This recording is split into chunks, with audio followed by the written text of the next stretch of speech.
Hey everyone! Today I'm going to show you how to create a dashboard in Looker Studio, the full step-by-step guide for 2026. Dashboards are perfect for tracking performance, visualizing data, and sharing insights in one clean place. So yeah, let's get started. First, open Looker Studio and sign in with your Google account. On the home screen, click Create, then choose Report. This opens a blank report canvas, which is where your dashboard will live. Next, connect your data source. Click Add Data and choose where your data is coming from: Google Sheets, Google Analytics, BigQuery, or another source. For beginners, Google Sheets is the easiest option. Select your file and click Add to Report. Now your dashboard is connected to real data. Now it's time to add charts.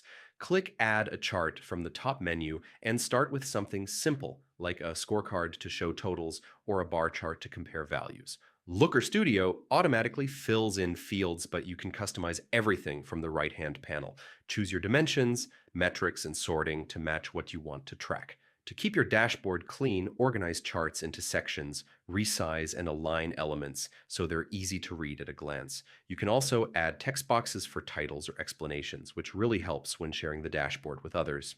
Next, add interactivity. Insert a date range control so viewers can change the time period, or add filters to focus on specific data like regions, channels, or products. This makes your dashboard way more flexible without adding extra charts.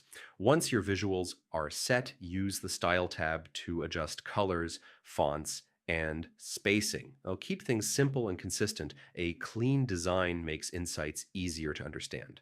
Before sharing, click View to preview the dashboard.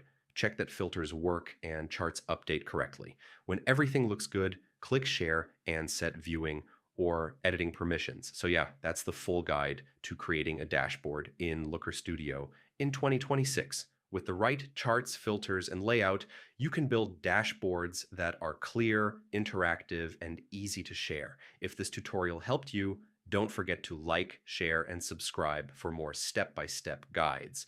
Thanks for watching, and happy dashboard building.